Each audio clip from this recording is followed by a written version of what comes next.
Greg, Happy New Year's to everybody for our first show for 2015. Yeah, absolutely. Happy New Year, everybody, and I'm sure you're listening to us in the gym where you're taking your fitness and New Year's resolution to the max, at least for the month of January.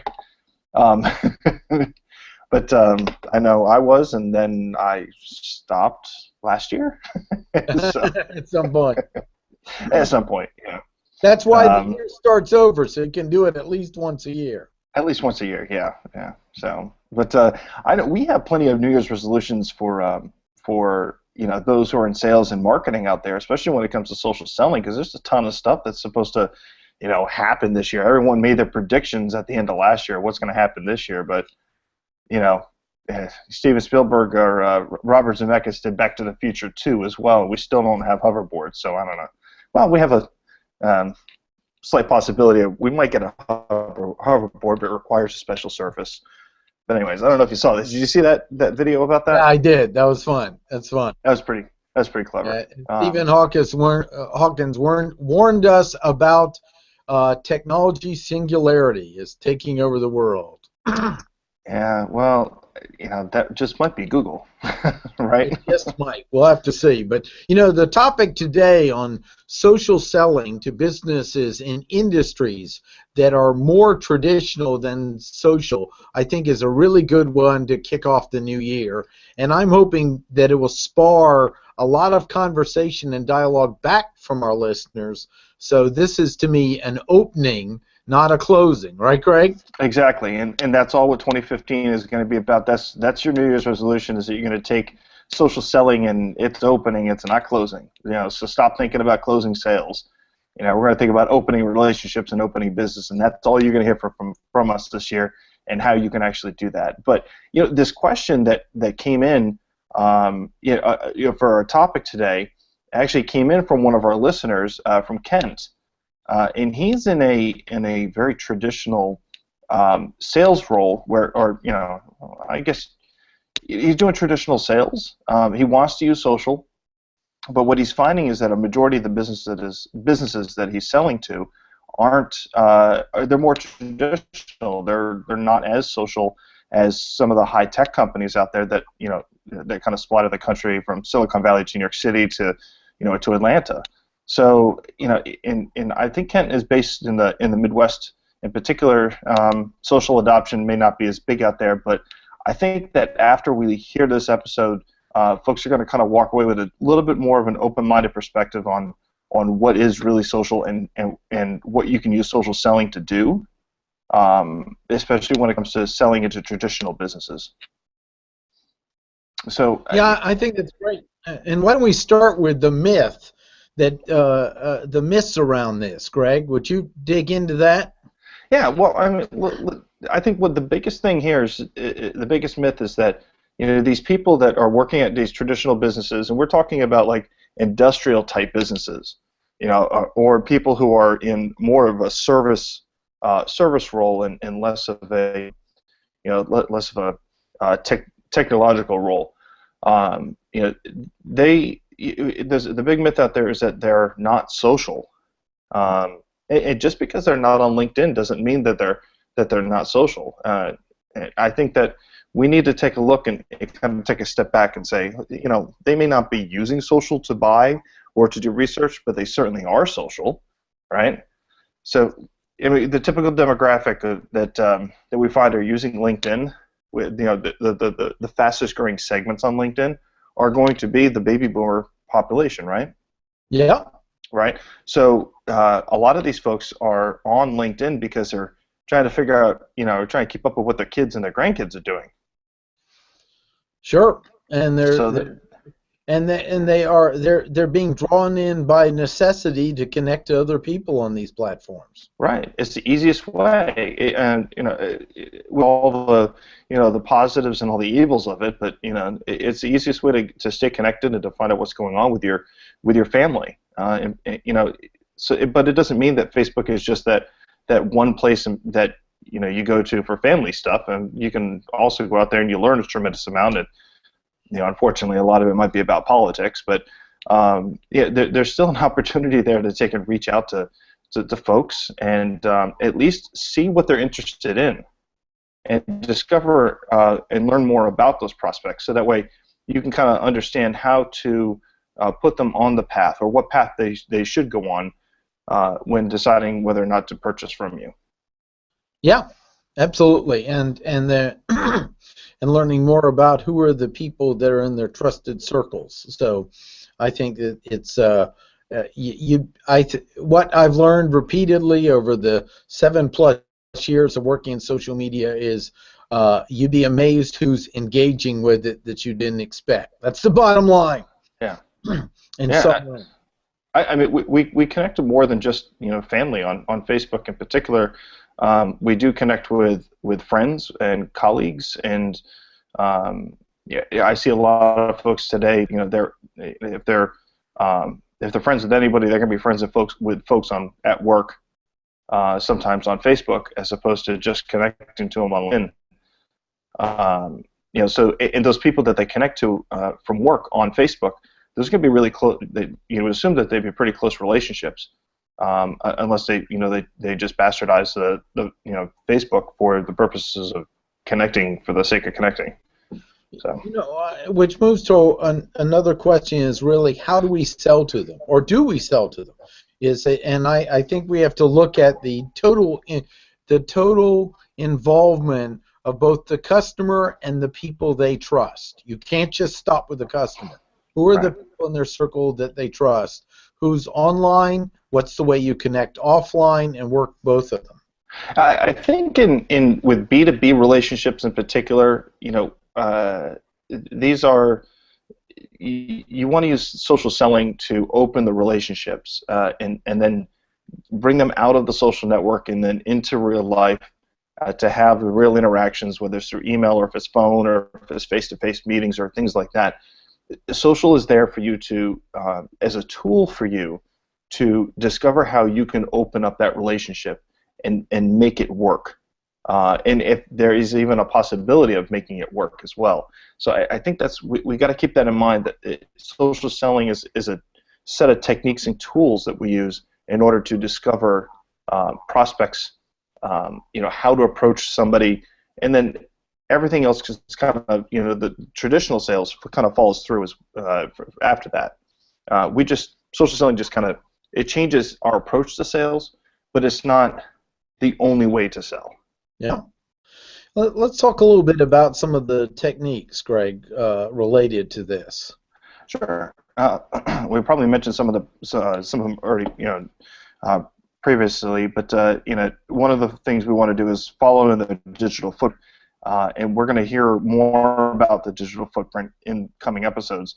But we want to take and learn as much as we can from the information that these people share. This is public information in essence, because they posted it to their Facebook profile, their LinkedIn profile, whatever they're tweeting on Twitter. You can find, if you identify somebody on Facebook, it's very likely you can find out if they have a Google Plus or a LinkedIn or a Twitter profile, and you want to find those using potentially social CRM or other tools as well that allow you the opportunity to take and find them, and then figure out what are they sharing, what are they interested in, and then help you kind of determine what is the best way to engage with them based on their interest. And then from there, you're going to basically lay the groundwork for what their buyer's journey is going to look like. Because social selling, basically, we are using content, we're using information, we're using content of all different sources, whether it's ebooks or white papers or case studies, definitely case studies, or video or blog post, whatever it may be. It's digital content is actually being used to help lay the story out for that buyer's journey. Yeah, and really this ties back to understanding that they're doing more research than ever before, and it's almost we want to be learning as we interact with the personas of our customers. What are they watching too? Because you don't want to take out the fact that many, Greg, in the over 40 crowd are great lurkers in these domains. So you can't exactly see when their eyeballs are on it, but you can learn from having conversations with them what they're watching and what information they're taking in, so that you can then either be aligned with it or know or know this is where there's a good chance they are lurking here, and I mean lurking as in looking but not engaging, and then make sure you're delivering some content there or interacting with somebody so that they can see it. You know, Greg, a long time ago I learned in this world that the fact that probably 80% or greater of the people who interact aren't necessarily the customer, but 20% of the main people that you interact with or less aren't necessarily always the customer, but the 80% watching are really the prospects. And so if you didn't have the conversation with the 20%, the 80% that lead to be customers wouldn't come along. Maybe I'll try to say that backwards so it's clear. I think we got it. Yeah, no, it's the 80-20 rule, right? Yeah. Well, even, you know, if the 80% is out there lurking, you know, there's something is going to be out there that's going to trigger them to actually respond.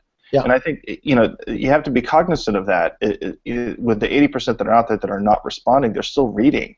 They're just not responding. Or maybe they're not even, you know, there's a possibility also they're not even there. But, you know, for those that are there and they just choose not to respond, they're probably just waiting for the moment to engage with you. So, you know, basically your content or whatever the activity you're doing is just not engaging enough.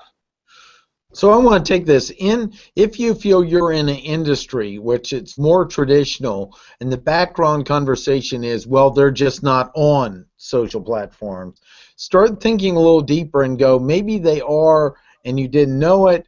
And then also ask the question, who are their trusted advisors? Who's in their life that's also important? Who's giving them data from those locations and interacting as well, so you build that into your mix to relate to them.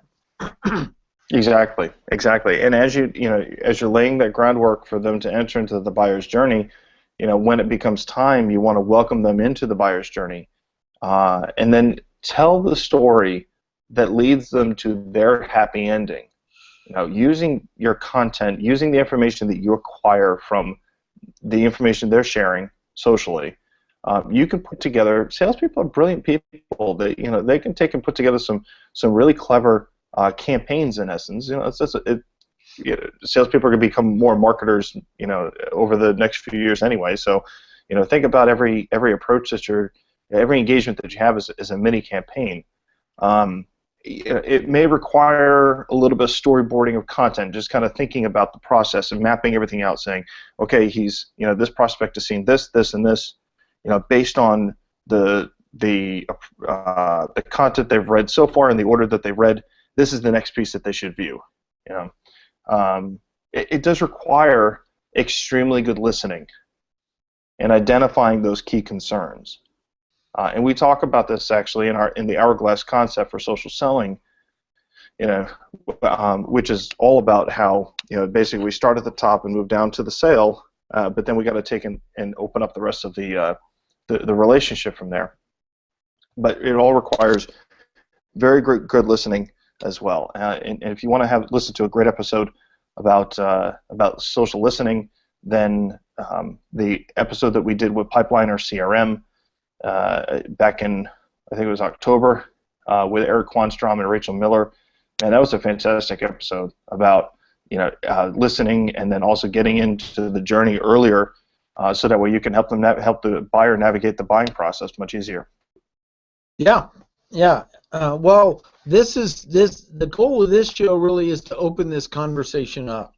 Yep. And what we really want for 2015 is hearing your views on what do you do in the stereotypical industries where the conversation is they're not social, because we keep finding the mold gets broken every time. If you have share some ideas or stories, we'd like to hear it. These are just a few of our ideas to kick off the conversation.